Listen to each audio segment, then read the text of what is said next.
fuel limit of 75% compared to the full fuel tank.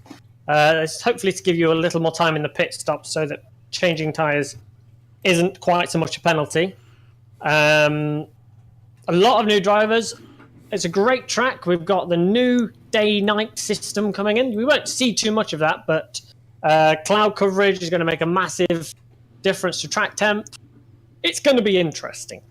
Oh, yes, and I cannot wait. So my involvement with the iRacing side has rather dramatically increased of late, and that is not a criticism at all. Quite thoroughly looking forward to that. You have my co-commentator to thank for that. He's the one that dragged me kicking through. Offered me the opportunity. Well, to be fair, AOR as a whole has done. There's been a lot of work going on behind the scenes for all of our leagues, as is generally the case. But the AOR side has had a lot of work, particularly to kind of bring the communication in-house. A lot of the iRacing commentaries has been done by GSRC, which is no slate against them whatsoever. They've had very professional commentaries done, but it's time to bring it home and see what's what. As the grid is now beginning to get underway, we will find, where's our leader? Where is he in my list here? There he is, car number 9 in that. Whoa, look at that purple, green and blue livery. That's a stunner. Very much liking that. So as the field gets led around at pace speed, they will let the pace car disappear as they head into the bus stop. And if we let's get the blimp cam on so we can see many people raring to go. What have we got? The front 4 Ferraris, then a Porsche and a Ford on row 3. So we'll see how the rest of the field shake up. And so Christoph Holstein. Oh, what a start then for our GTE Season 4 champions. Stunning exit off of the bus stop. Flies up into second position. The numbers will sort themselves out once everybody has crossed the line and the game has registered where everybody is. So Christoph Holstein already getting a lovely start, and that is Sosulski. Oh, I'm going to struggle with this. Sosulski that is up into second. Williamson third. Klima 4. Einar Marinsky has ditched his faithful Ford. He's gone for the Porsche for this particular race. Of course, this gives people an opportunity to try different cars from where they were before. Look at all those mighty GTEs streaming on down the Camel Straight and heading into Les Combes for the first racing time. It was an incredibly clean start as well. Like we said, 39 cars, and I'm looking at the track map and no one's fallen off the back. I was watching through the source, all nice and clean. Very good to see. Thoroughly disappointed. I was expecting a big old pile-up. But that is the way the cookie crumbles. So there is Einar Marinsky. There are quite a few people in different cars to where they were in Season 4. For instance, Holstein was in the Porsche. It was Porsche, wasn't it? He was in when he weren't here last season. Yeah, so he's trying out the mighty Ferrari. The top 4 still in the Fezzer. Then there's Einar Marinsky, as mentioned. He ditched the Ford for the Porsche, chasing that top pack. Mike Sherpas, he is in the Naught coloured Ford. Oh, steady. Yes, keep that under control, Mr. Sherpas. He's got Irunom. Hoping I'm getting that correct. Irunom he's in car 78 for Bushwick Racing, Team Bushwick, I should say. Wow, I'm getting deafened actually by this amount of engine noise going on. I think I might have to turn your volume up a little bit, Stevie, because that is awfully loud. But so far so good. No major incidents I can see. No huge gaps going on. Just had a little look down the field. Phil Reed has a little bit of rear wing damage. He way out of position from where we're used to seeing him. He's down in 24th at the minute. 26th, I find him as. Oh yeah, 26th. I've looked at his car number, not his position. Yeah, but he's had a little bit of a walk, but he's still going. How badly will that affect it? Because we saw that a few times in the season. I am actually going to boost your volume a little bit there, Stevie. We saw that a few times where people would have that kind of rear wing damage and sort of carry on and fight. We saw it particularly, I think Christoph Holstein had it in Canada. I think that cost him the win. So is it fairly detrimental to have that kind of rear wing damage? It certainly can be. It very much with this model. It depends a lot on what exactly gets hurt. And again, especially as what on track you're on as well. This one is also one of those, still gets a little bit on the grass. He should be alright with toe. If he finds himself in clear air, it might hurt him a little bit more. But at the minute he's got enough raw pace on those in front and around him. Who is that? That is Martin Helliges. That makes him Phil work very hard for that position, but Phil's done it. At the minute he's going to have enough inherent pace over those around him, I think, to get further up. When he starts finding people off who his usual pace, he's going to struggle a little bit against them. It'll cost him a little bit, but he should be alright for the most part. It's difficult to know where to look as the field is still very heavily condensed. You can see there's the top four in that blimp camera shot, looking at Claudio Klima, who's the tail Ferrari, that lovely black and gold, very sort of classic Lotus-esque colouring going on in car 501, getting a decent drive on the back of. That's Fraser Williamson, started in second, nearly pushing the red Ferrari then as they come through Blanchimont at absolutely full crank, no sign of any let up at all. Is there a mandatory pit stop in this one? There's nothing mandatory, but if anyone makes it to the end, I don't think they will without making a pit stop. So if you can go for it, but I think you're going to lose a lot of time fuel saving if you're going to make it work. So most people will bet. So they can, but they won't. Yes, more than likely. There's nothing to say they have to. Looking back from highly encouraged. That's very wide for Williamson. That's certainly going to be. That's going to put him under pressure. We're looking back from Holstein here, and he's really under pressure from Sosulski. So he's not having it his all over. But looking back from Williamson, that is the chasing car 501 of Claudio Klima. Now coming up over Radion, and look at that, nowhere near, just getting onto the Kemmel Straight now, and there is the black and gold Ferrari getting alongside Williamson, who is going to be the last of the late breakers. Williamson doesn't even attempt it, slots into line. Oh wow, that was Klima getting very twitchy coming into Les Combes. Keeps it under control, but of course that brings Williamson right underneath the rear wing. That's the view from the nose of the red Ferrari car 73. That's very close again. It probably isn't as close as it seems, but obviously I'm right on the nose on that particular camera. If we go to, wow, this looks incredibly close. That is obviously the view from the eyes of the driver. This is of course Williamson as we're looking out up front. That gap has remained at around between 4 and 5 tenths between Sosulski and Holstein. So he's not having it his own way, but at this stage, for the reminder of our viewers, Stevie was in the season that has completed, but has decided to come and join me in the commentary box for the upcoming season 5, for which I am ever grateful for. At this stage of the race, Stevie, what thoughts are you going through your head? Are you trying to push? Are you trying to just kind of hit your marks? What's going through your mind? Staying alive. With these cars at the minute, we have the top 15 cars within 10 seconds of the lead right now. You don't want to be throwing it off the road now. It's such a long race, which I know compared to like 3-hour races or 2.5-hour races, only an hour and 20 is not that much. But it's still a long race. There's a lot of time to make places up, but you've got to make it to the end. Don't go throwing yourself off the road because you can lose so much time and so many positions at the minute. It's very easy to push that little bit too hard because you can. Yep. You see the person in front of you again. Look, exactly as Stephen's just described. Look at that. That's pretty much first, right the way down to something like 14th. Oh, even further than that. I mean, we've just jumped to 14th, which is Gaillard, and we could see Jeremy Hoppe, that was right behind him in that one shot. So the top, exactly as Stevie was saying, the top 15 separated by just over 10 seconds now.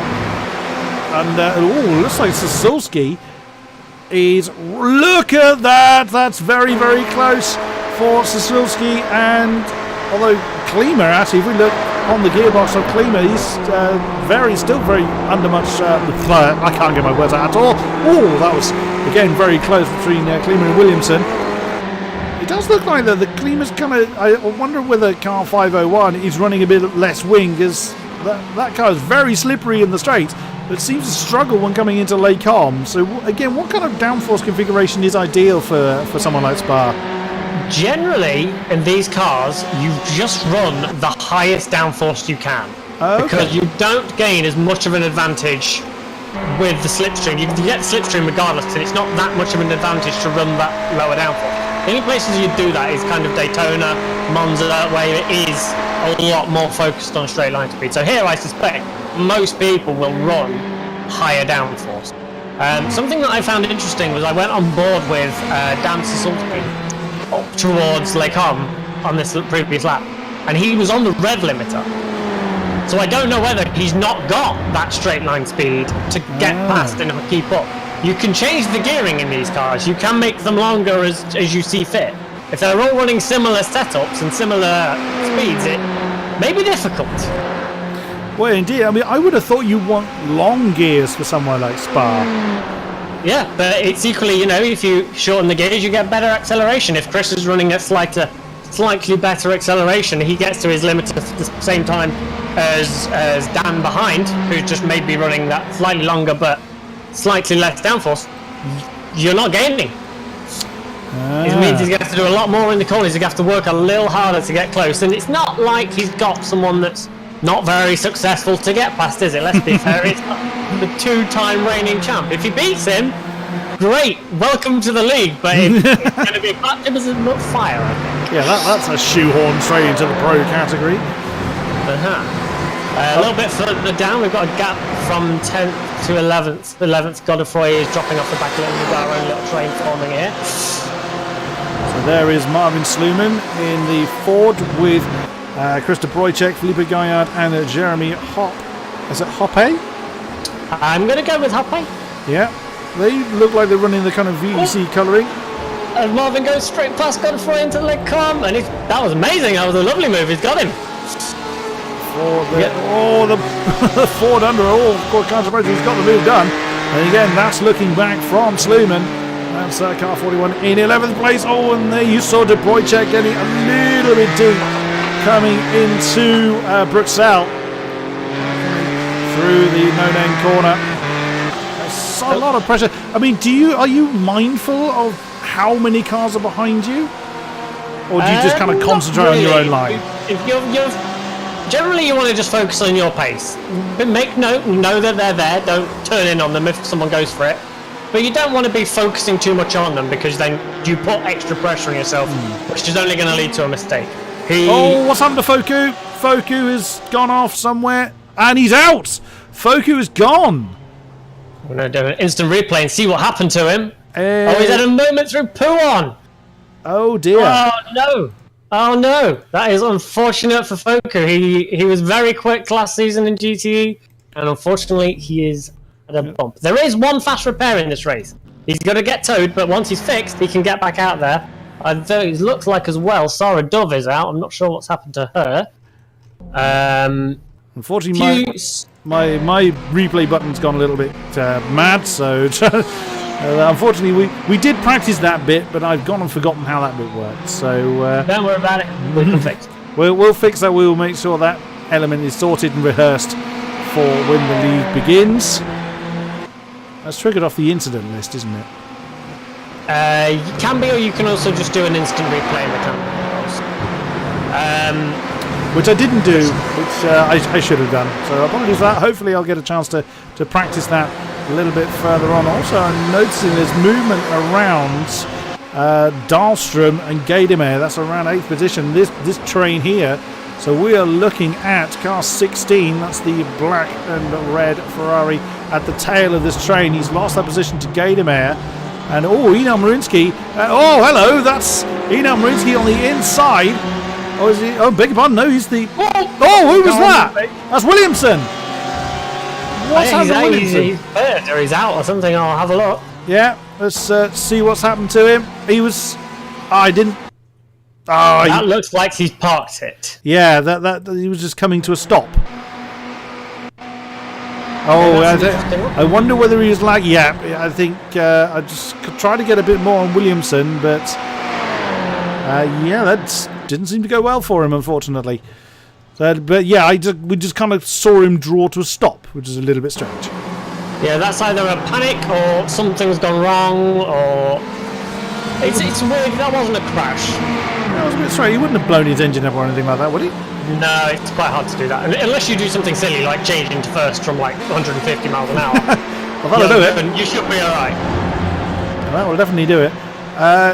Yeah, so that is the view from Michael Dreschler in 9th. He's the tail. Look at that. That train is up to Einar Marinsky in 4th. And we're going to look backwards from the Porsche.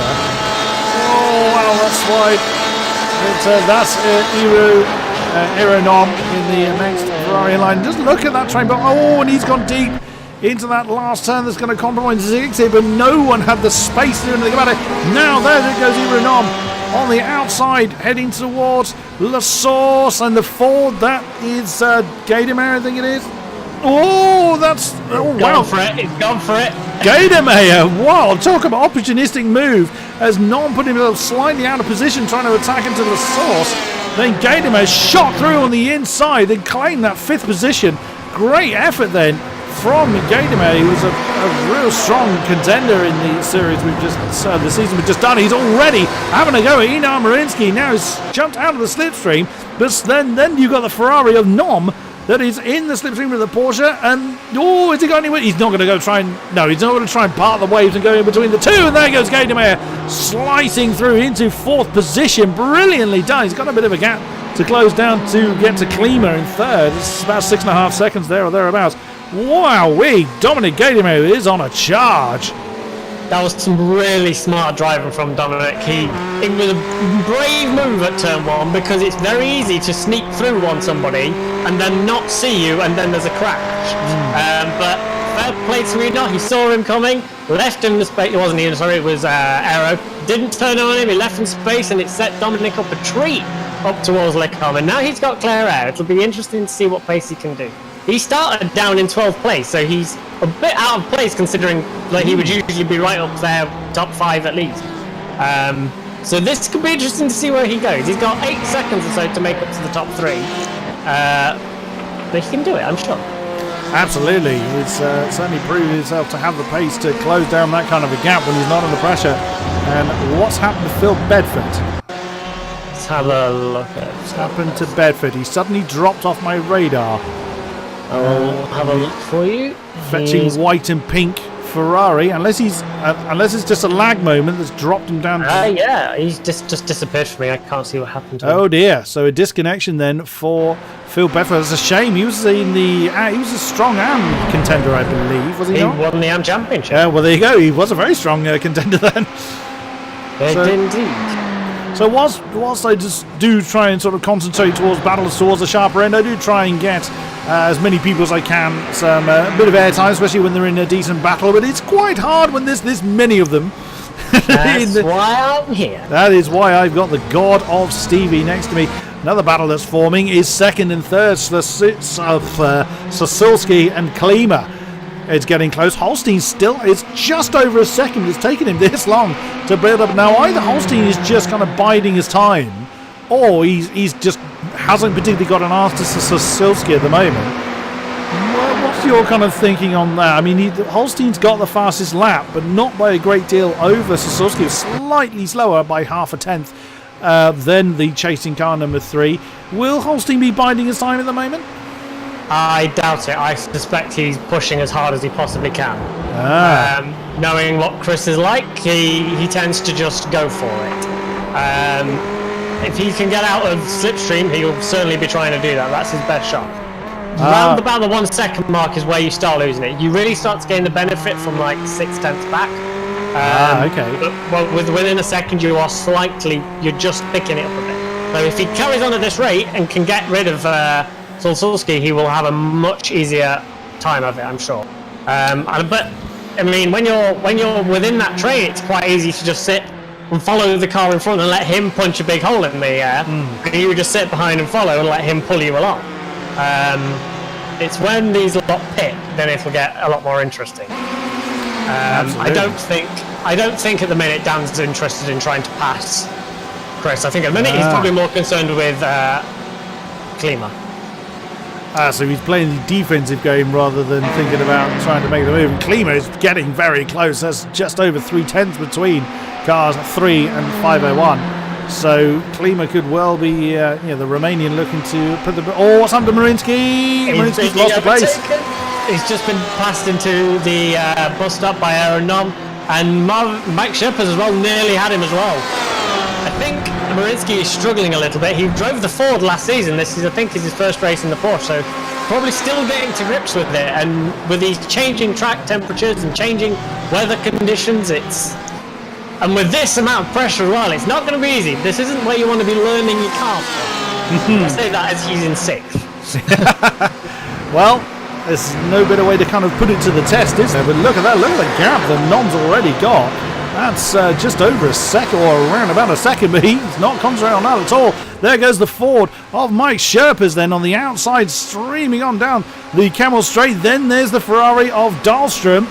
The Ford just nosing ahead of the Porsche. Who's going to come out on top, side by side, coming through Lakon? Nicely done by Mike Sherpas. Car number 19, but still not done. Coming on the exit of Lakon. Car number 2 can't hold on. And that is 6th position to Sherpas. Then Eno Marinsky loses another position. Oh, wow, I thought that was a little bit of an odd moment there from Marinsky. That looked like he was trying to scare Mike back into getting past him. It was, I'll tell you what, Eno may be struggling a little. His pace isn't great, but he's not letting anyone through for free. If you want past, you've got to work for it. Yeah, and fair play as well. And the whilst this may be just a pre-season trial essentially of how the setup of these cars are, what's the fundamental differences, or are there any fundamental differences between last season and what we're facing in season 5 for these drivers? In terms of setup, or in terms of well, just how the league is run. Are there any major setup differences these guys have to deal with? Basically, we're kind of the same. We've altered a little bit. There's 5 minutes less qualifying and 5 minutes extra practice. We're only doing 10 rounds just because we've got Christmas and New Year. Damn real life. I know, it's annoying. But for the most part, everything is very similar. They can choose their car, they can choose their setup, they can do what they like in that regard. Race length is still the same, instant limit still the same. Just go at it, really. That's what we like to see. Talking of incident limit, I would like to point out, because I can see their incidents. No secrets are hidden. I can't, unfortunately. No, I tried to get that set for you, but it wouldn't work. So never mind, as long as one of us has that. There is a 20x incident limit. You pick up 1 incident point for running off track, 2 instant points for losing control, which can be a spin or just getting exceptionally sideways and then to stop in the middle of the track. 4 for a full-on crash with another car, and 2 if you hit somebody, you get 4x and they get 4x. It's no blame proportion.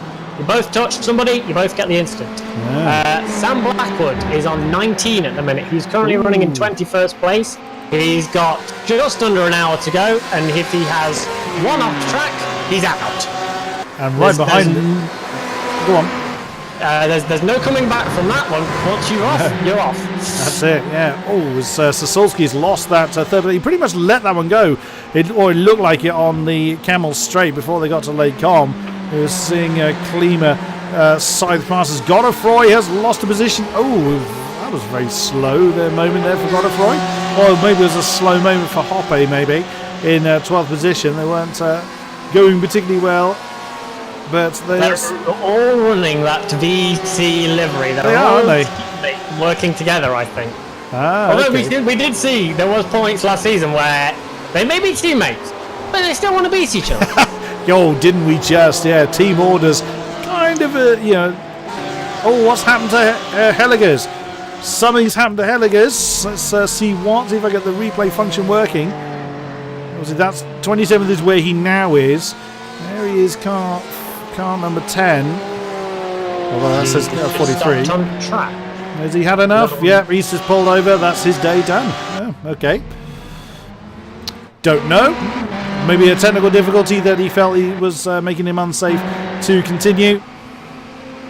Just having a look now at Phil Reed is running 17th. His pace is his best is a 2:15. Compared that to the leaders, which is a 2:13. So he's running a couple of seconds off. So that damage is probably hurting him quite a bit now. Now he's not got anybody around him for slipstream as well. It's going to be a bit tough.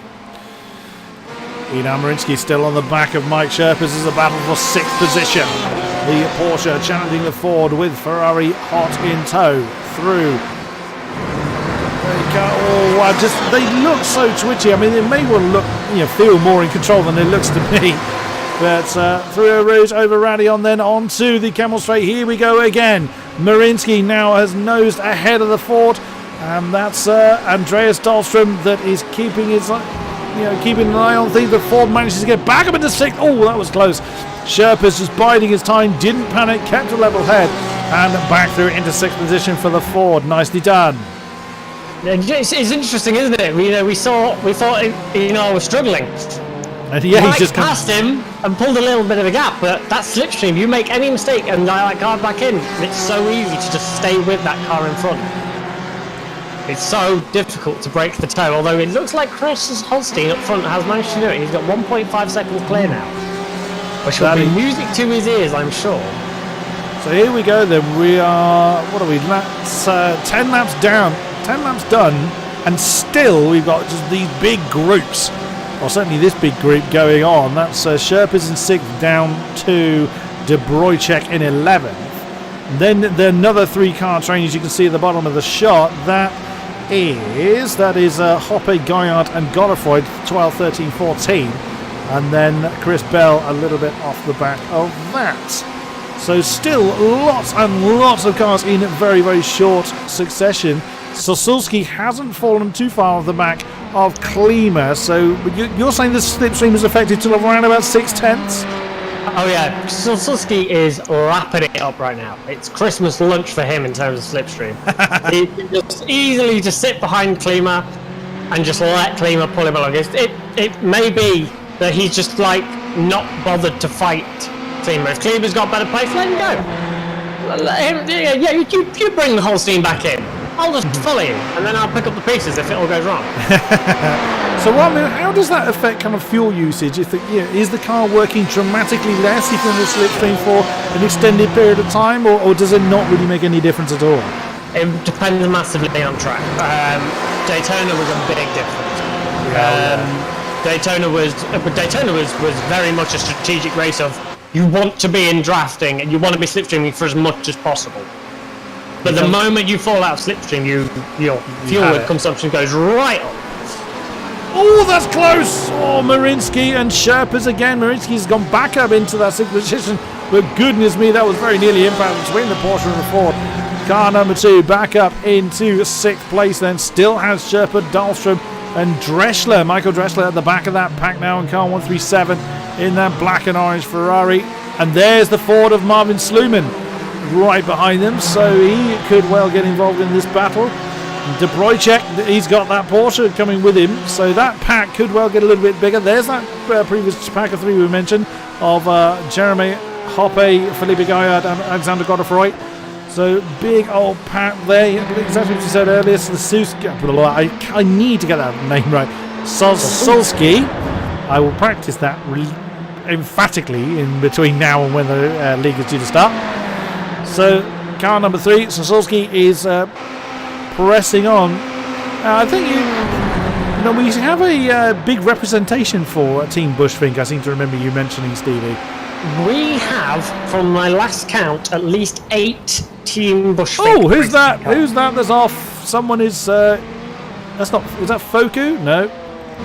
Washington. Oh dear, that was Anthony Washington in at 36. Got it horribly wrong at the bus stop.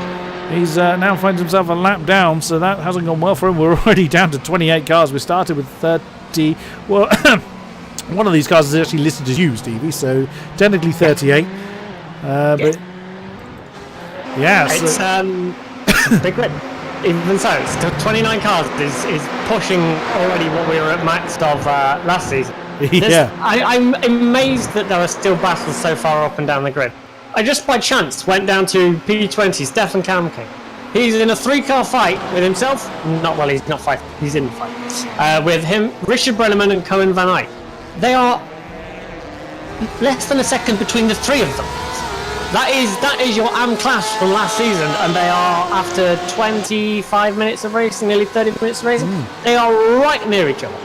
Oh, you see that? Oh, hello, what's happened to Gaillard? Oh, he's under pressure from Godefroy. Oh, no, sorry, it's Gaillard challenging Hoppe. Coming into... Oh, that's close! 157 nearly slamming into the back of the mid Ferrari. Yeah, the VEC colours really being trooped between Gaillard, Hoppe and Godefroy. It's the Ferrari having to go again. That's Hoppe on the inside. Coming through Bruxelles, can he get it done? It looks like another one wants to make it 3 wide. That would be exceedingly brave coming through Bruxelles. Now no name, and that is Jeremy Hoppe coming back up into 12th. That battle has not... well, there we go. We were talking about team orders. I mean, okay, this is a pre-season. Oh, what's happened to Gaydemeyer?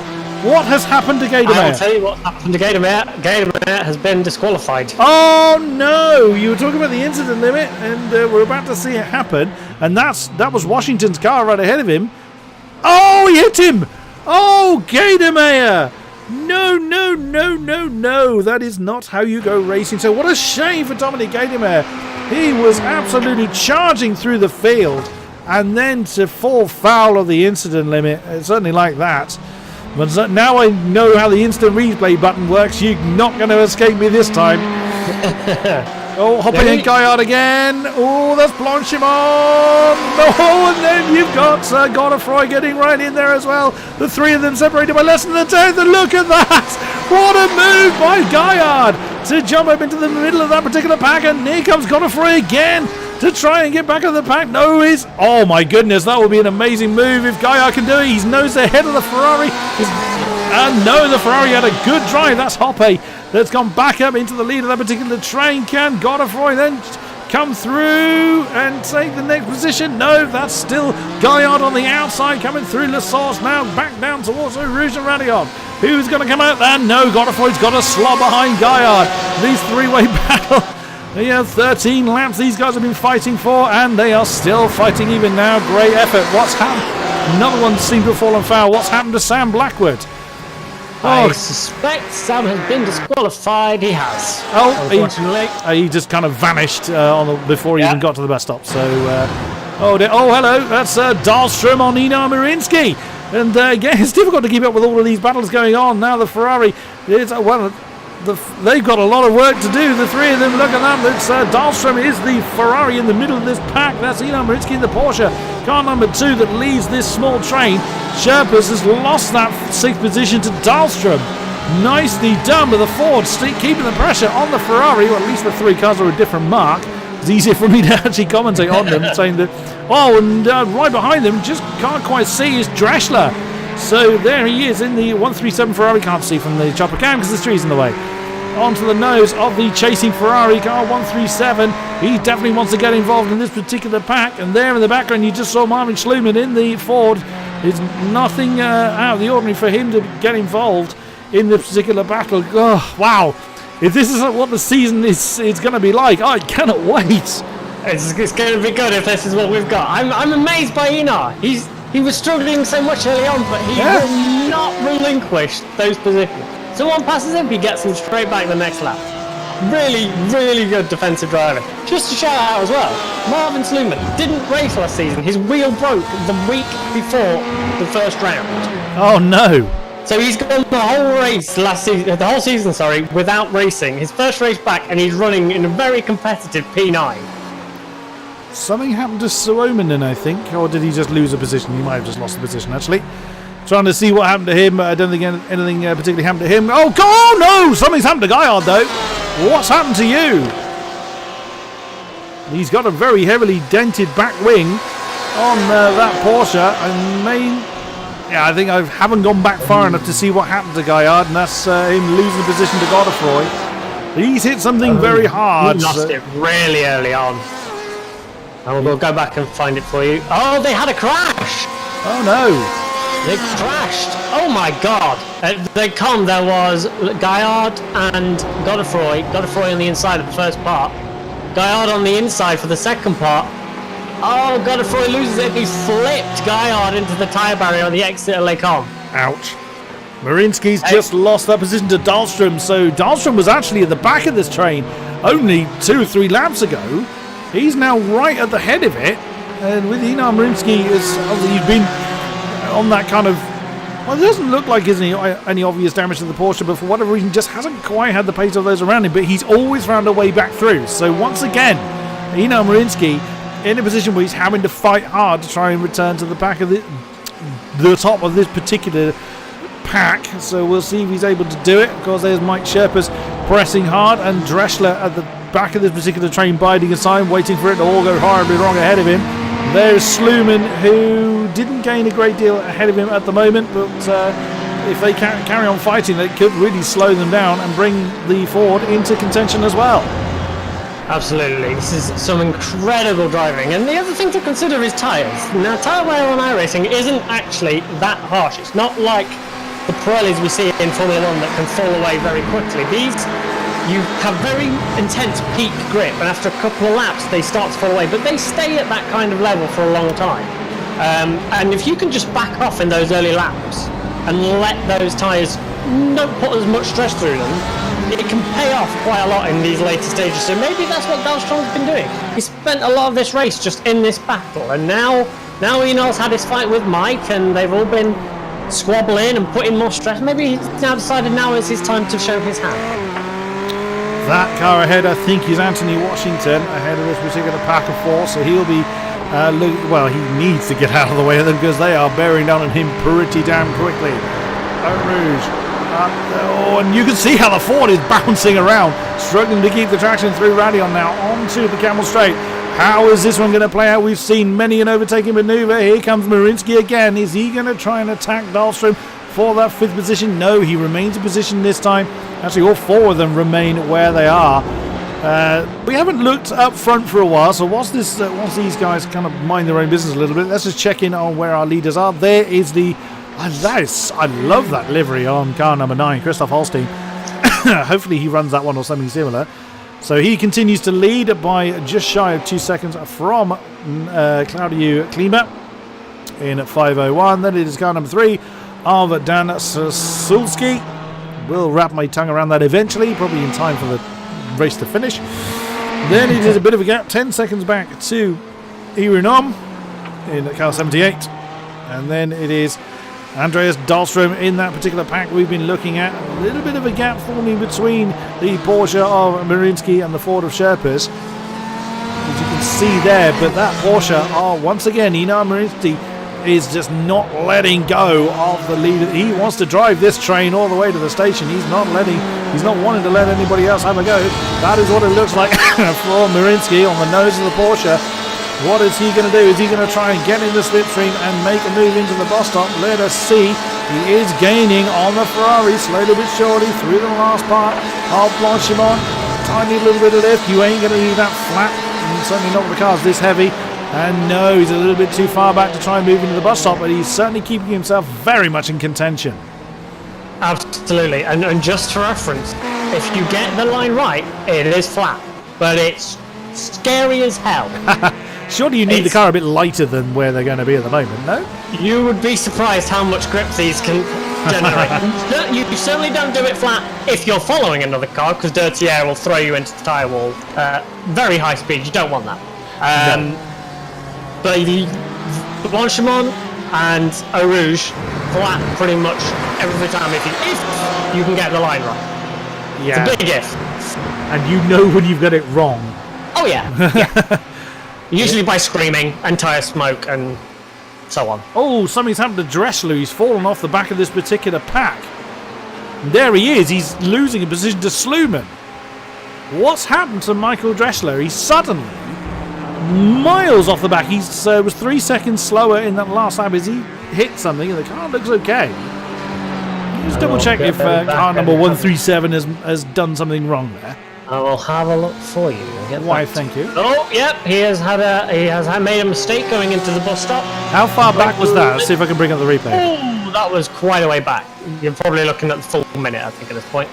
He got on the brakes, he locked up, and it was very implausible driving, because rather than plough into the massive pack of cars in front of him, he lifted off the brakes and went left and went to the runoff. Ah, okay. But that cost him a lot of time, but it was smart driving, a little mistake, and he's still in. Yeah, still in it. De Bruycheck and Hoppe are still close together. That's battle for 10th position between car 32 and 28, the two VZ coloured, the Ferrari and the Porsche. We did have another one. Oh, what's happened to Phil Reed? What has happened to Mr. Reed? Phil Reed has been disqualified. Oh no, he's again that damage just forcing him too wide too often. And we have lost car number 24 from AOR Blue. It's going to be him. Yeah, there he goes. And he knew he'd done it as well. He didn't even try and correct that one. He just ended up going straight on. The drivers have a little ticker at the top that tells them when they pick up an incident, so they can tell how they're doing. Drivers that need to be careful are Andreas Dahlstrom. He's on 15 at the minute. Alexander Godefroy is on 16, although he would have got 4 from that collision, which messed up himself and his teammate, even though if the crash didn't do that on its own, they also got penalties for that. Cohen van Eyck is on 19. He's got to be very careful going forward. Yeah. But everybody else is around relatively low. Leaders, just for reference, Chris Holstein has got 3. Wow. Klima has 6 and Solsuski has 5. Very well driven then by our top 3. Looking again at Eno Marinsky's really staying in touch with Andreas Dahlstrom. Mike Sherpa's in hot pursuit as well. Then it's 5.5 seconds back to Sluman in 8th position. Dressler has fallen behind him with that mistake that we previously mentioned. Who else is in the front? Let's look at somebody else. There was Jeremy Hoppe and Krista Brojcak in those 2 VC coloured cars as we were looking at earlier. Then it is Chris Bell. He's a little bit on his own there, car 35. Then it is Alexander Godefroy with a very heavily dented Felipe Gaillard already behind. That's 13-14. Canoe Martinson, we haven't looked at him for a while. He's very much minded his own business in 15th position. Yeah, he's been running his own race. He's just getting on with it. He very nearly won the Pro-Am Championship in Season 4, despite not turning up for half the races because his wheel broke as well. He's very quick. He's just doing his thing. He's just doing his thing, indeed. There is a ongoing teammate battle for the Slotherines between Cohen van Eyck and Stefan Kamke, who have a rather amusing livery, worth saying. So for me, Ike is the white. Well, it kind of reminds me a little bit of the pace car, actually, that white and black livery. Yep. And then the one behind is Stefan Kamke. He's got the... Now I've been told about. I got told off for not noticing the livery of the sloth on the roof. I think it was. That is now gone. Yeah, I was going to say. Complain about it. Now it just says this side up on the roof. Can we? And if you were to go to the chase cam, there is a nice message on the rear. It's fine. It's nothing. Yeah, I can't really see it. It's kind of got the 70. You shall not pass. I think I may not have... Oh, I know why. I forgot to start trading paints before we started. That's why the livery looks different to me. That's my fault. I was told to run it and completely forgot in my haste. Oh, we've lost Cohen van Eyck. He's been disqualified. Oh, is that Pooh on again? No, he's down on Blanchimont. So, yeah, he's going to... Very easy to do that. Oh, he lost it on the exit, didn't he? And then off he went. And that was the end of that. Like I said, if you get the line right, it's flat, but if you get it wrong, it's not. It's this track. They say this track is a tough track. It's a driver's favourite. The drivers love it. It's a tough track, and it will punish you. You make a mistake at Eau Rouge, there's not much you can do about it. It's straight to the scene of the accident. Same with Pouan. Same with Blanchimont. There's a lot of runoff, but you're going really quick. Yeah, you're gonna find the wall. PDQ. Yeah. Oh, what's happened to Soiminen? He's in the pits. So nothing's happened to Soiminen. Pit stop should be happening pretty soon. We are just over half race distance now, so the pits will be coming in soon. That is a lovely blue livery, or for me at least, car 47, Matthias Salo Christensen. That looks lovely. I hope that one gets run. He is racing in this league, and he does have a good one. Yes. Nice. So, back up to Marinsky. This battle for 5th position continues. Oh, a little bit of a stutter there. Apologies there. Oh wow, my games are getting very stuttery. What is going on here? Oh, that's what's going on. My trading paints decided to start right there.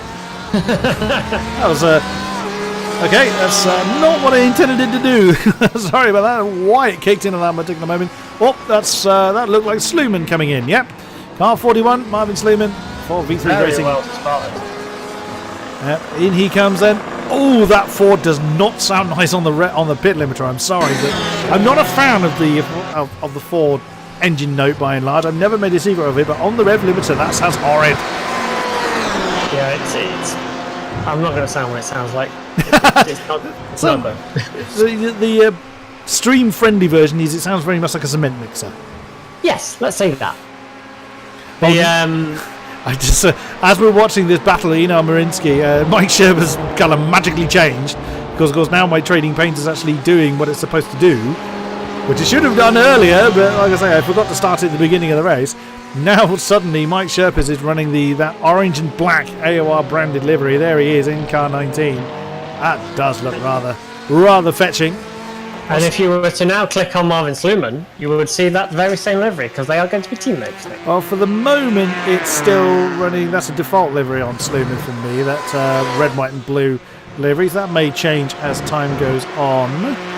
We will see. But again, I keep looking at Marinsky. Sherpa's only just keeping that one on the black stuff. Who's close to the incident limit, Mr. Stevie? Andreas Dahlstrom, if he's on 16, he's now, no, I take that back, he's on 17 now, he's just picked up another off track. Oh, and that'll be another one, he looked like he wandered off a little bit there. iRacing is a little inconsistent with where it gives them. The corner it gives them will always give them, and some are very strict and some are not. But all the corners you're fine to just go where you like. It's really infuriating, but at least it's the same for everybody. And Dahlstrom just went white and has now reappeared. We are all in the pits. Oh. They've all come in together. They have. Oh, it's a shame. Holstein's livery's changed. No, I want the last one back.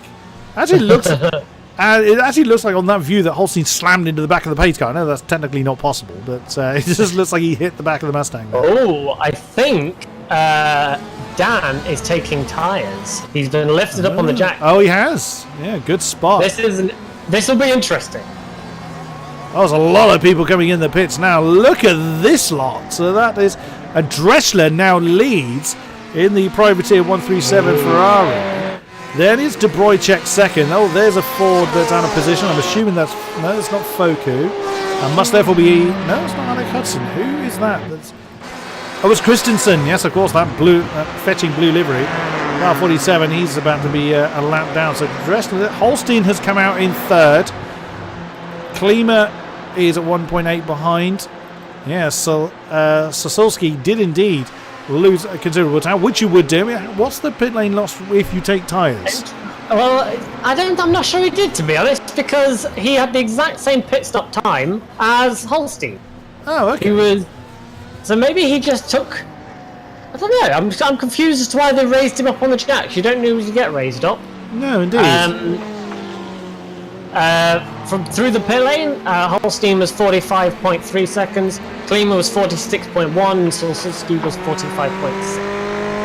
And there you see the blue Ford getting very much out of the way. What's happened to Brenneman in the pits? So nothing has happened to you. So Klima has cleared that back marker in between himself and Holstein. So on goes the chase for the lead. There in the background is Sasulski. He'll be looking to close in that particular gap.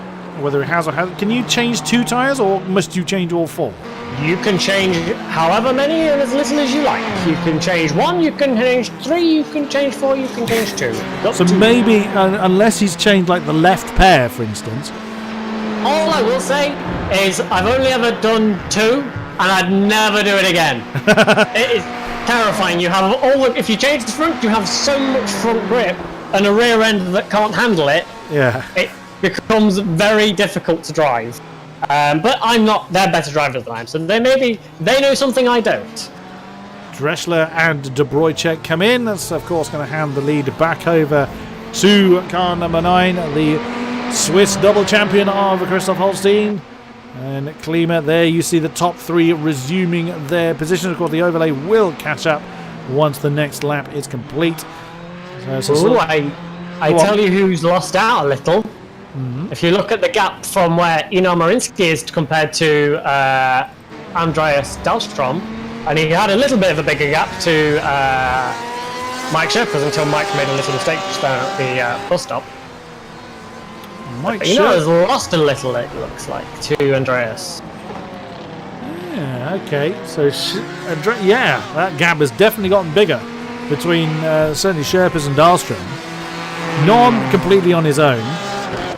It looks like Dreschler, has he come back out in 8th? He has. So 137, the brief leader of the race, now returns in 8th position, still considerably higher than where he started. So decent run then for the privateer Ferrari. Holstein, go on. I'll tell you who has done well. Whether this was intentional, I'm not sure. But Knut Martinsson, who has been on his own for most of the race, pitted at the same time as all these guys, and is only a few seconds behind the likes of Godefroy. Godefroy, yeah, that's Felipe Gaillard in hot pursuit. So yeah, Knut's just exactly as you say, just running his own race and ignoring everybody else. And through consistent laps, has got himself. He's starting 22nd, and is now in a much happier place from there. But does look like Gaillard does look like he's really wanted to put the pressure back on and get back up the field. We'll see if he is able to do so. However, what's happened to nothing's happened to Dreschler. That's just where he came out of the pits. That's what's thrown my overlay off slightly. I will say Dahlstrom is now at 18 incidents. He needs to be very careful. He's got half an hour still to go. I remembered and realised why Wolselski went up on the jacks, and it was probably because he probably had a little bit of damage and used the fast repair. Okay. But they don't get that in the league. No, sorry, lag moment. I thought we'd lost our fearless Norwegian, but I think he just had a lag moment. He went grey on my overlay and reappeared. So no panic over. He's under a lot of pressure from Gaillard though. Yeah, these two were in the same class last season, and like I said, Knut won most of them. So it'll be interesting to see how these two stack up here. But Spa's a different kind of track. You need everything here. And that's the thing, it really kind of makes a setup nightmare. You want to be slippery for the very, very long, very fast parts, but there's significant, particular, at speed corners, not just, small twisty ones, a la here at the bus stop. You've got Pouon, you've got Blanchimont, that, having an amount of downforce could help you, but yeah, I far prefer this seat in the commentary box. It's far more comfy than the drivers. I will say, this is a lot less stressy. Yeah, and I certainly know where my talent lies. I make no secret of the fact I've tried driving a few times, and I'm far safer in here, for everybody concerned. I loved driving this car. Like, the Ferrari GT car is such a great car. But this is a new challenge, and this is something different, and I'm looking forward to it. And I get to spend some quality time with you. Oh, you are far too kind, you gorgeous, gorgeous man. I was talking to the audience. Oh, okay. Oh, I tell you what. Whilst this has all been kind of going on, I'll tell you who's on the move. Sasulski gained 4 tenths on both Klima and Holstein, and his fastest lap is only 9 thousandths slower than Holstein. I mean, Klima actually has the fastest lap with a 2:12.938, so and that's only that's only just over a tenth more than the two around him. But looking as a last lap alone, Sasulski is really on a charge. Now, if he did take tyres, of course we don't know because we don't know what actually goes on in the pit strategies and the pit changes. And again, look, it's another 4 tenths off of Klima, 5 tenths off of Holstein. Sasulski is flying. This could be high up right now. It's getting into the final stage of the race. There's no more strategy. It's just flat out to the end. The other thing to consider is, in terms of car difference, they're all relatively well balanced. There is no one better car. Porsche is a bit better through the corners, but it's not as good on curves and it's not as good on a straight line. The Ferrari is a really good all-rounder in every part. Ford's probably a lot better on the straights, a little bit hit and there through the corner. But Chris, who drove the Porsche last season, compared to Phil Reed, because I had the pleasure of sitting in a chat with him throughout last season during the races, Chris was more able to stay on those faster lap more easily and more consistent in the Porsche compared to the Ferrari drive. Yeah. Which is why there was a lot of tracks last season where in those closing laps, I'm thinking Belle-Isle, and I think he did it at Imola as well, where he would just rapidly in those last 10 laps close up and put a massive amount of pressure on the car in front. It'll be interesting to see if he can do that. Yeah, absolutely. I'm looking at this three-way battle, which is Godefroy, Martinson and Gaillard. And there goes the AOR yellow Ferrari of Martinson, the inside. Oh, there was a tiny bit of impact there. Oh, we lost Godefroy. He's been disqued. Oh, there was a tap on. I mean, Martinson was committed to the move. There was no real fault on the form of the AOR yellow Ferrari there. He committed to the move. He was 3/4 past. And unfortunately, Godefroy just turned in too much. His front right tapped Canute's rear left, and boom, car 157 pays the price, and he is gone. It's that's the rule. If you touch, you both get it. There's no blame. It's he hit. No, you both get the same penalty. Don't hit each other. So what's Canute's penalty count now? He's at 15 now. He's generally speaking. Oh, he's gone very wide there. Oh, this could be bad for him because Gaillard is right there to capitalise. He had a little lock-up going into the S there, and he's paying the... Oh, he disappeared briefly from me there. He's blinking a little, actually. Yeah, he's a little bit. I mean, for those who are wondering why they do disappear from our view, it's just purely a lag moment, whether it's us spectator to the driver, but it's generally driver to server. If they blink, they just have a small lag moment. But yeah, Canute Martinson under a lot of pressure from Felipe Gaillard. But again, the Porsche, it does look like the Porsche just backs off, or he just runs out of steam. And Canute just has a little bit more to help defend from the consistent attacks from car 107, Felipe Gaillard, in the VSC Sim Racing Cyan car. Oh, that's the Porsche. Oh, Dahlstrom, what's happened to you? Oh, you've been overtaken. That's what's happened. Mike Sherpas on the inside of Lake Arm in the orange Ford. Goes through up into fifth. Nice clean move. Sasulski is really keeping Klima honest. They're coming through Puon. You just saw the green flash. Oh, have we lost Dahlstrom? Did we lose Dahlstrom? No, yep, he's gone. He's out. Oh, another one. What a shame. There's a few drivers now that's really starting to rack them up. Michael Dreschler's on 18. Krista Boychek is on 17. Marlon Cooper is also on 18. There's Alec Hudson's on 19. Matteo Solo Christensen's on 17. These crucial last 25 minutes. This is when the fatigue starts to get to you. You've been driving for nearly an hour, and these, like I say, these strategy with these tyres, you can pretty much go flat out as fast as you can. There's, you're basically all running a similar strategy. You're going to do a splash and dash for fuel. You might take tyres if you feel like it, and if you're ready to take the risk of losing that little bit extra time in the pits, but you have to make it to the end. Godefroy's gone. Godefroy has also gone, yep. 21, he is out of here. Oh dear. And these are amazing drivers as well, so it's just the pushing that little bit too hard, trying to catch the one ahead, trying to defend from the one behind. It is just catching them out at the worst possible. Well, I think there's not not a good time as such. So 21 cars remain from the 38 that started. So we could. There's another thing that our drivers have to bear in mind. Yes, granted, this is only an exhibition race essentially, but it's still valuable practice for when the league starts. It's certainly something our drivers have to bear in mind for when the season gets underway good and proper next week. Absolutely, and it's very much dependent on track. Spa is typically quite a tough track on off track. Oh, Canute's in trouble. Something's happened to Martinson. Sorry, Stevie, to cut you off there. Let's see what happened to Canute. Something's gone wrong in the bus stop. He's lost the position to Gaillard. Did he just overshoot? Oh, yeah. A little bit too deep on the brakes. Only just kept it on track. Oh, a bit of a blinking moment from Gaillard. That's it right now. They're side by side going down towards the Rouge. Canute's just got him back. Oh.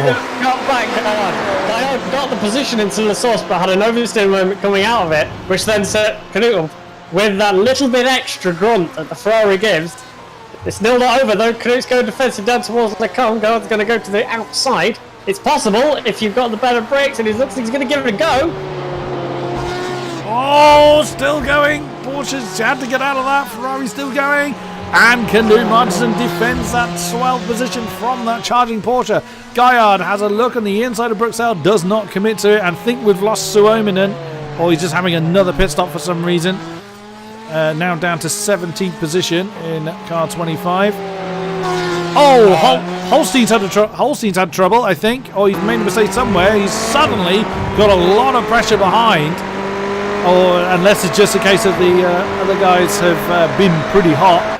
I think they've both just done really good laps. The last lap for Holstein was a 2:13.8. The other two, 13.4 and a 13.3. Yeah, once again, Sasulski, the quickest of that top three pack, is charging on. Now just half a second behind that black and yellow Ferrari. Yep, Suominen has called it a day, I think, from what was 17th place. Now, is something going to happen finally between Sasulski and Klima on the Camel Straights, charging on down towards just under 21 minutes to go. Holstein will be well aware that the two Ferraris behind him are getting very much closer. Do you kind of, in the closing stage of the race, do you kind of pay maybe a little bit more attention to those behind, or do you just carry on pressing on as you have been? Now if you've made it this far, now you can start driving a little bit more focused on what's going around. But you've got to drive smart. There's no point in fighting somebody that you know is clearly a lot faster. Not with 20 minutes to go. Martinson's had another problem at the bus stop again. He has had an off track. Yes. Has he? He's done it again, isn't he? He's just watching a replay of Martinson and Gaillard. He's done it again, isn't he? Yeah. Oh, that's even worse. Yep, he just completely cut that one, and then he allowed Gaillard through. He was, of course, slow when he returned to the racing line, but yeah. We'll say the bus stop is incredibly tricky to get right. It's there's not that many useful braking points, and something that drivers are having to get used to now is iRacing. Like I say, they've only recently introduced day-night, which means that with the cloud coverage as well, where you used to be able to rely on a shadow that wouldn't move for an hour and a half. Now it could be there one lap, it might not be there the next. And I will just point out, between this battle between Gaillard and Martinson, if they touch, they're both out. One's got 16. Nope, now they both have 17 because Gaillard got one through no minutes. Oh, that is again staying close to the win for that battle for 12th, but the lead battle continues. All three of them really condensed. Sasulski still the quickest of the three, another 10th in his favour against Klima, and there's 19 minutes to go, so he does have time to overhaul the pair of them if he's got the pace, if he's got the tyre life left. Again, we don't know the condition of any of their tyres. It could be the Holstein's kept a bit in reserve. He hasn't been defending from anybody for a while, but now he's really going to have to think about it. As onto the Camel Straight they come. Holstein's not going to be under any immediate danger yet, but give it another few laps at this pace, he certainly will be. Yeah, the minute he is, last couple of laps, he's been the slower of these three. By which I mean he's still the third fastest car on the track, but he is certainly under pressure a little bit now, and you can tell the speed's getting there, and they're starting to push a little bit more. Whereas 40 minutes into the race earlier, they all had like 3 incidents, 5 incidents. Holstein has 8, Klima has 11, and Sasulski has 10. It's creeping up a little. They're pushing the boundaries a little bit more now, I think. Absolutely they are. And still we've got battles going on. We've got, of course, got this three-way battle here. We've got a battle going on for 8th. Here it is with the two VEC coloured cars. The Ferrari ahead is Jeremy Hoppe, and that is Krista Projek in the Porsche. And of course it is Martinson and Gaillard for 12th position that we are looking at the moment. So still they continue to fight very hard. And look how defensive Gaillard's gone. He's gone very hard to the inside line. Now cuts back across, perfectly allowed to do that. Oh, but Martinson gets close. When you can see your incident limit is that high, it's got to put that much more pressure on you. you can't just ignore it. Oh no, you've got to pay attention to it. You can't. If you notice you're racking those incidents up, you've got to learn. You've got to drive differently. It doesn't. Oh my God! Klima almost hit Cole Holstein into the bus stop. Then he's under great pressure. There's a car spun, and it looks like Suzuki's a great Klima here. Oh, Foki's in the pits. We've lost him. I was actually on. I was looking at Sasulski behind. Didn't quite see the incident between Klima and Holstein, but I daren't look away now because look at looking back from Klima's car. And if he's got damage on there, that is not going to help the Romanian. Keep Sasulski behind. Now through Eau Rouge, through Radion, and once again onto the Camel Straight. He'll have him here. He'll have him here. Yeah, he must have surely, but that's given Holstein a little bit of breathing space. Here comes the red Ferrari, and Klima staying hard to the defensive line. There goes Sasulski. Can car number 3 draw alongside? He is, but can he outbrake the 501? Whoa, it's both of them. No impact yet, but so close. Here comes Klima again, trying to get him on the exit of Lecon. Doesn't quite happen, and through into second is Sasulski. Nicely done. Very nice driving. Absolute millimetre perfect from both of them. Very fair. Klima fought as hard as he could. He braked late, as late as he dare, and he just left enough space. Lovely stuff. That's what you want to see. I bet that was a clenching moment though, because dear God, that was tight. And again, through somewhere through anywhere here is it's not the widest track in the world, so you can. One mistake can, make that fateful touch that could disqualify you. Quite a few cars have fallen victim to it, as we know. 20 cars remain in this race through either disqualification or through their own retirements or incidents. But now... Would you like to know the one that's gone? He was running so well earlier. Who? Andreas Dahlstrom. Oh, Dahlstrom has indeed gone. Car number 16. How many have we lost through incident limit? I'll get back to you. It's quite a few. It's that just goes to show how hard these 11. 7. Oh, 7. It's even still. It's quite a significant percentage of the field. There's fallen victim to it, but again, no one is leaving anything on the table. They are pressing hard. And that's exactly what we want to see, but keep it on the black stuff, otherwise we will lose you entirely. And now, as I say, the gap was 1.8 between Sasulski and Holstein at the point that Dan got through into second. It's already down to 1.5. He is chasing after Holstein with everything he's got left. In that Ferrari, he's got less than 15 minutes to overhaul, 1.5 seconds. This is going to be interesting. It certainly is, and it's easy to forget. They've been racing now for over an hour, and they are separated by less than 2 seconds. They have been with each other the entire race. They pitted on the same tyres, on the same lap. They've got the same amount of tyre wear, probably. They've got similar amounts of fuel on board. This is it. It's just about the driver here right now. And this will be interesting. Again, we saw a few times last season where Holstein just got into the lead and just disappeared. Off he goes. But if this is any kind of indicator, it's not like Holstein's made a mistake and got damage on the car as we saw in Canada. This is just raw pace. This is just a great scrap that's gone on between these three, as has been the case since about lap 2 or something like that, when Klima got up into that second position. Started 4th, finds himself 3rd, and of course Sasulski was next in line. I can't remember who it was that actually started 2nd. That was quite a while ago now. Don't know if my overlay tells me. It doesn't, so don't know off the top of my head. Or Canute. Thought we'd lost Canute Martinson from that particular battle, but no, he just had a lag moment. Whenever they have a lag moment, they disappear from my overlay, so it makes me think they've gone. But no, Canute's still going in 13 and still chasing that Porsche. Yeah, they are embroiled in their own battle and this. I like to think this is about pride. This is, set your stall out early. I'm coming for you this season. Gaillard was very quick last season. He was very quick.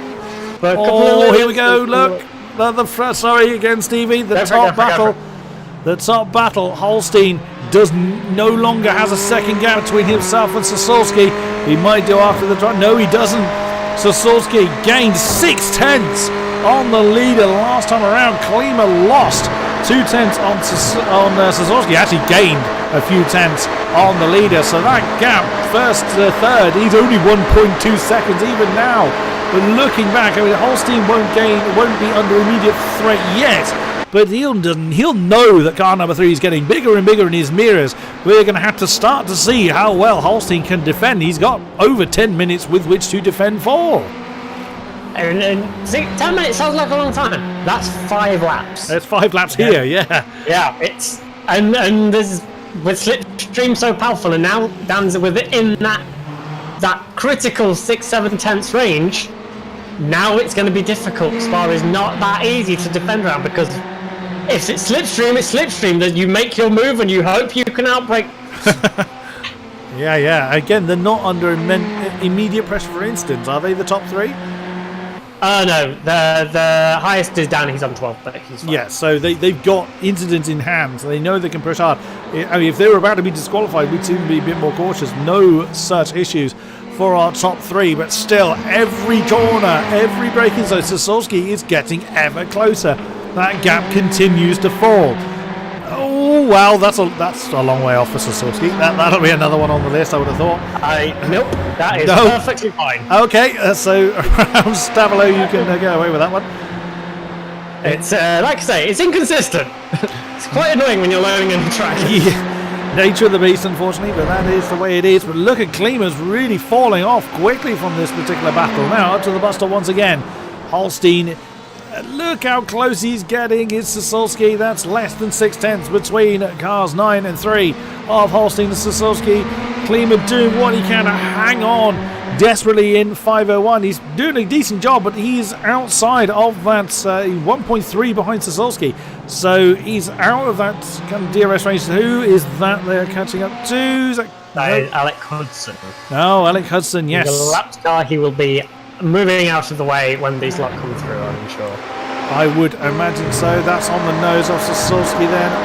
Over Radion then onto the Camel Straight. Keeping the car nice and settled. He'll be wanting to close in. He's getting a slipstream. Unless he has the dive bomb of the century, he's not going to be challenging for the lead yet. There we go, 4/10. It's just going to just about dip underneath, and they hit the braking zone. Not quite, but each lap that was 1.5 tenths in Sosowski's favour last time around.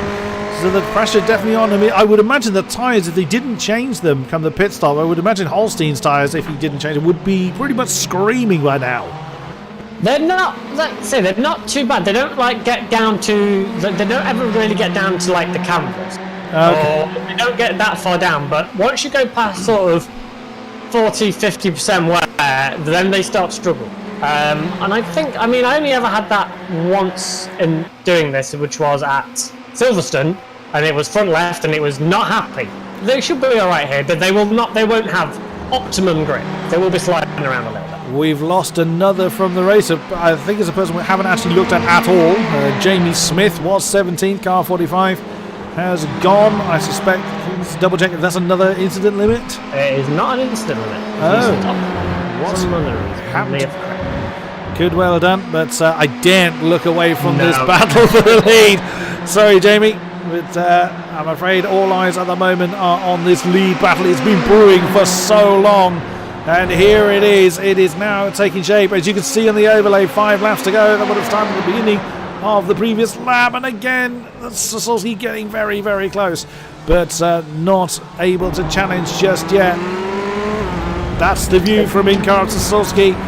So he'll have been watching Holstein. He'll have an idea of where he can attack, and Holstein in return has got to hope that his defensive skills can keep this charging car number 3 behind him. It's going to be a tough move here. Dan gained 2 tenths on him on the run to Les Combes last time. He's only 3.5 tenths behind him at the minute. I think this is either going to be a hell of a damn day braking manoeuvre, or Chris is going to have to settle for second and try and go back again. Although the back marker with the slipstream here, that might have just helped Chris Holstein there. Oh, it could well do. And there we go. You can see that's Hudson just backing out of that. Yeah, I imagine that did. And yeah, why not? Absolutely, perfectly allowed. It's not like you could stop it. The problem for Chris is Dan is, and we saw it a little bit here, like, you can plan so far ahead on this track because it's so long. Coming out towards Blanchemont, you have that massive curved straight, but all that has to do is just bring you in contention for the bus stop, to just hold you there, hold it through the source, and then you've got all the way down Lake Com, up towards Lake Com, to make that move. We've lost De Brochak. We have indeed. He's at 20. Another one! Goodness me, half the field. There are a few up there now. Aero Nom, Mike Sherpers, Michael Dreschler, Knut Martinson, Guyard, all on 19 or 18. Merlin Cooper also on 19, but he's not been on for a while, so he's driving steadily. He's not making any more mistakes at the minute, and I hope I don't curse him now. This is going to be tough for Chris because he has nobody in front of him now. On board with Sosulski once again. Through Blanchemont, absolutely full crank. The car number 3 is gaining. He's going to have to be careful how he times this. Is he going to make a move on the inside of the boss stop? Will Holstein defend? Holstein goes to the racing line. Car number 9. Can he hold on? There goes 3. And was on a little bit of impact. Couldn't quite see from that angle. But here comes the switch back then for Sosulski. And no, Holstein gets a decent drive. But that puts Sosulski straight back into the slipstream. And he's going to dive on the inside of the source. There he goes. Can he get the lead this time around? No, he's slightly too far back. He can't commit. Holstein needs to get the drive of his life out of the source, which he does. And that gives that... He's given himself 4 tenths. He's a stonking drive out of the source. Here we go once again into O'Rose over Radion. Can Holstein fend off this ever-persistent Sosulski? We've got 3 laps to go. It's been going for an hour and 20 minutes. It's boiling down to the last 3. Holstein feels the need to go for that defensive line. Forces Sosulski to the outside for the first part of Lake Com. He's committed to it, but he can't turn in. Oh, and he actually went onto the grass on the inside. That would have added to the inside limit. But that's going to give Holstein as decent a gap as he can get, as up to 5 tenths. So that could well be enough to keep Sosulski behind. That was some very intelligent driving from both of them. I think they were trying to outwit each other rather than outrace each other there. Chris didn't go defensive into the bus stop, and I think that was because he's like, yeah, go for it. You pass me. I'll just get you back towards Lake Com. But he didn't. So he didn't pass him. He just like, okay, I'll just put you offline a little bit into turn 1. And then he went for it. And it still wasn't enough. But Chris has now shown his hand. Every time you don't make a pass, or you hold someone off, they learn. Yep. But Chris is now amateur to this. He's the 2-time champion. He's got a few tricks up his sleeve, I'm sure. This is not over yet, but this is such a close finish. Absolutely, and this is why I love commentary so much. But here we go once again. Blanchemont is going to allow car number 3 to close in. He's 5 and a bit tenths down at the moment.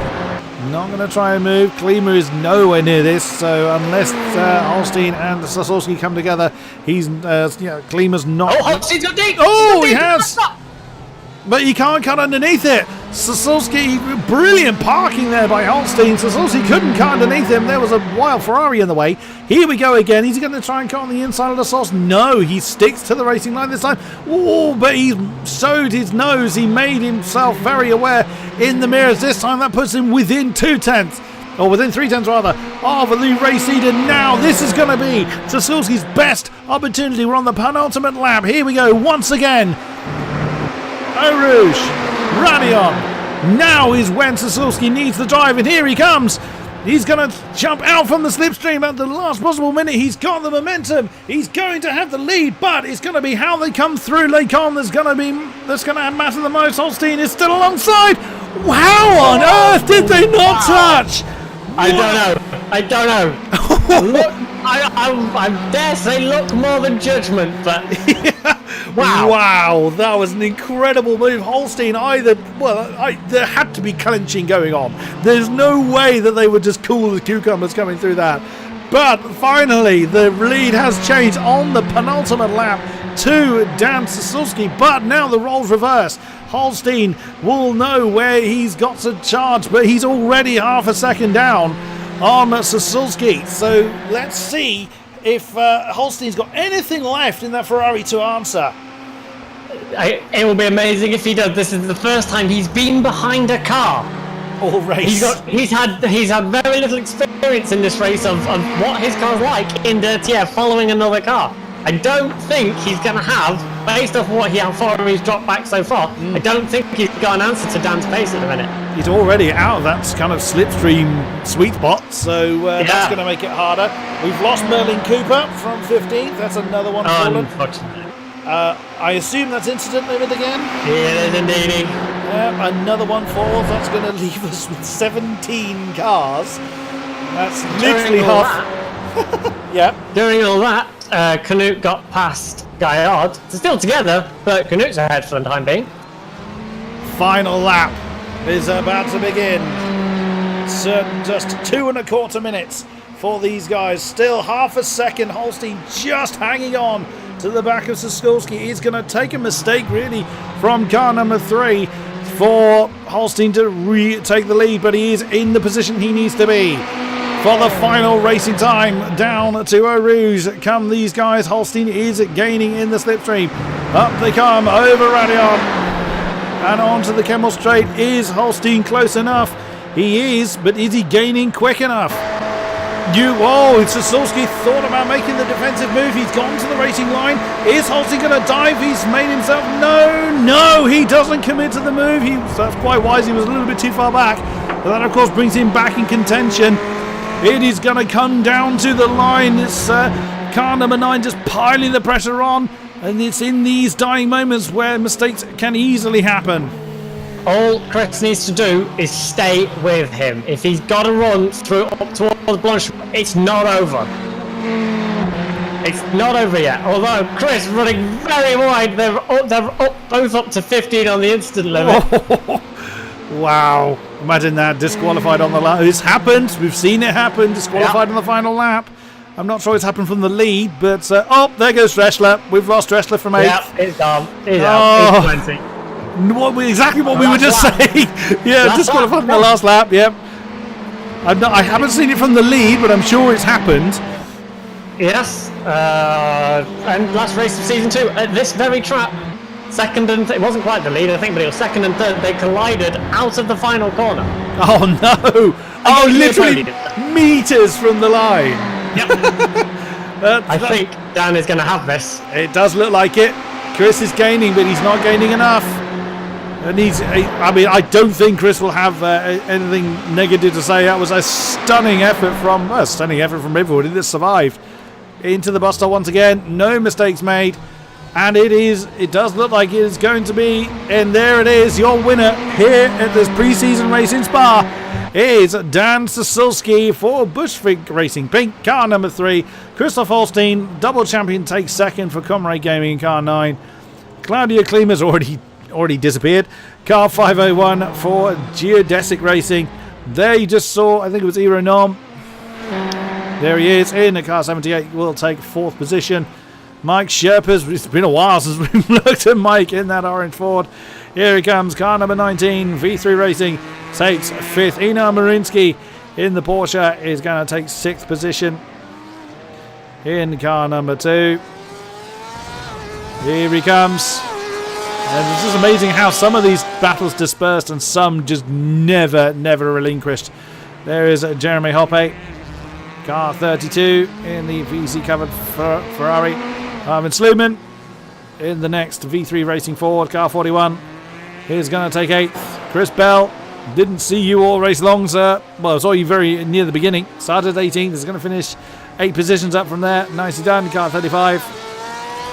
There's Canute. Well, Felipe Gaillard fallen. Where's? Oh, no, that's not the Gaillard. Oh, he's miles behind. Dropped right away back. Canute Madsen crosses the line. He is going to be in 10th position. And Gaillard, well done for Canute because he had a quiet race, but he's picked it up towards the end. I've got 2 10th positions for a while. Oh, Richard Brenneman is deemed 11th. Interestingly, we haven't looked at him for a while for the PCDC Motorsports car number 6 Porsche. That's odd. I've got 2 11th now. I think that's just... It's just because the way they're finishing it. Yeah. No, that'll sort itself out. We have our second place man in the ready for interview. The ready for interview box. We will happily have a word with him. The last man on track is Stefan Kamke. Last man on the lead lap. Here he comes. He's going to take 12th position in the slaughtering. Oh yeah, there we go. I saw the this side up livery. Finally that corrected itself before the race was done. And there we go. Everyone has crossed the line. What a finish. The gap at the line, 0.4 of a second. After 36 laps and an hour and 20 minutes of racing. 4:10. Incredible. Absolutely amazing. Let's get our guys in, shall we? Is it just Mr. Holstein that wants to talk to us? It's just Mr. Holstein for the minute, but we might see if we can get some. Let's see if anybody else wants to join us. Let's get my interview music going, which is very rudely described by a certain Mr. Hawkins, but we won't go into that. Right. Where is he? Oh, we have a few people wanting to talk to us. We've got a couple more now, yeah. Let's grab them over. Let's interrupt the conversation they're going to be in. Nope, they're sat there very well behaved. They always destroy our fun. Right, we've got McFillan, Stefan, and Wycombs all ready to talk to us. Let's have a word with Mr. Reed. That didn't quite go the way you wanted it to. What happened to you early on? Well, I started the race in the only way that I know how, which is doing celebratory donuts on the formation lap. And I hit the wall, so I had a damaged car. Oh dear.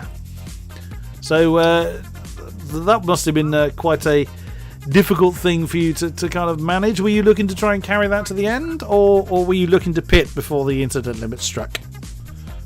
Well, I was hoping to get to the pits. Unfortunately, with the new fueling rules, I didn't have as much a window to pit in, so I had to keep going for longer than I would have in the past. But I mean, in fairness, in the past I wouldn't normally do a donut into the wall before the race.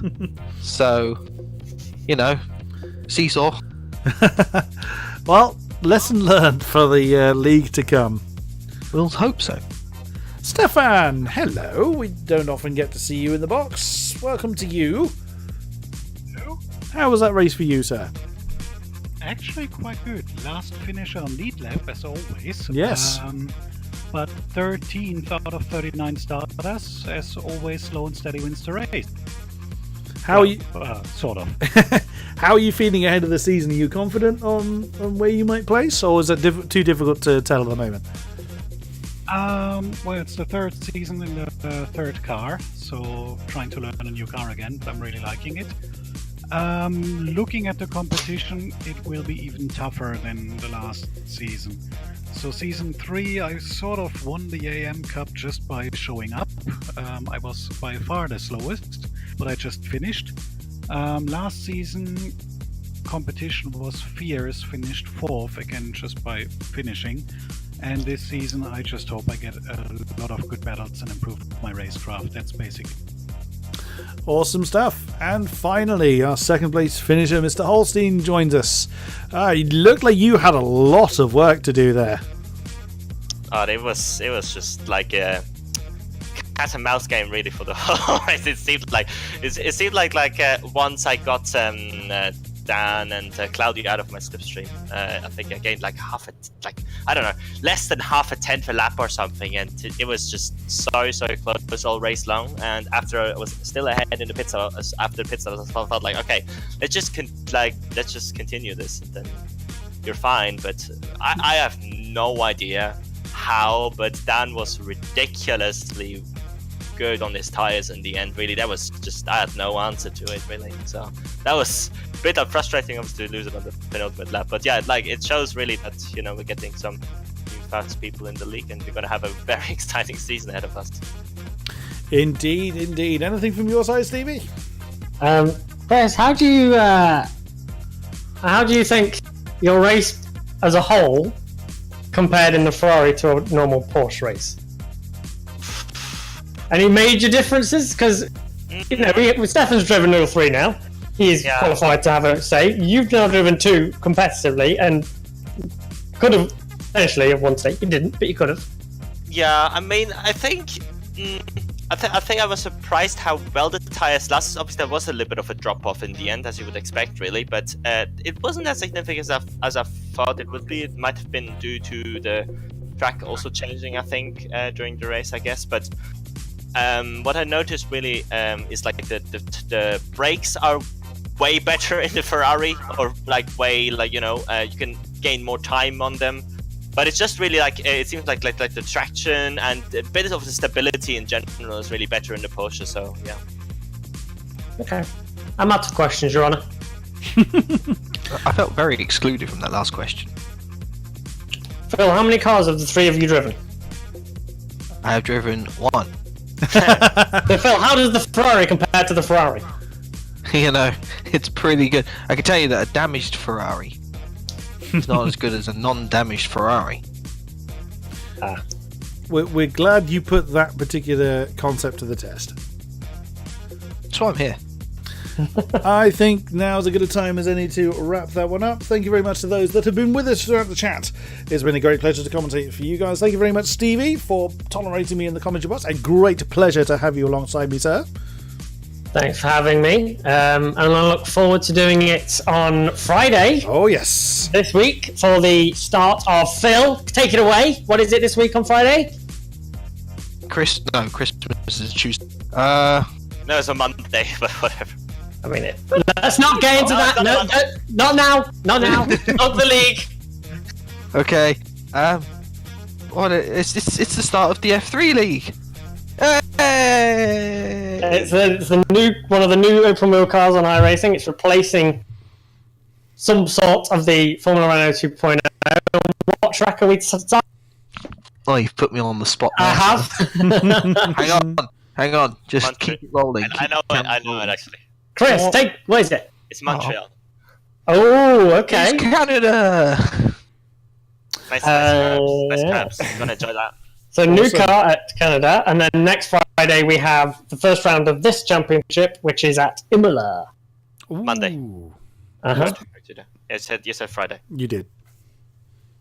I've talked a lot. Fridays. I've talked way more than I normally would. So there's 2 iRacing leagues we have running in conjunction. One on Fridays, one on Mondays. The GTEs fly the flags on the Mondays, and it's the Formula 3s and 3.5s that run on the Fridays. So catch us then for more AOR action, and thank you very much, and good night. Bye.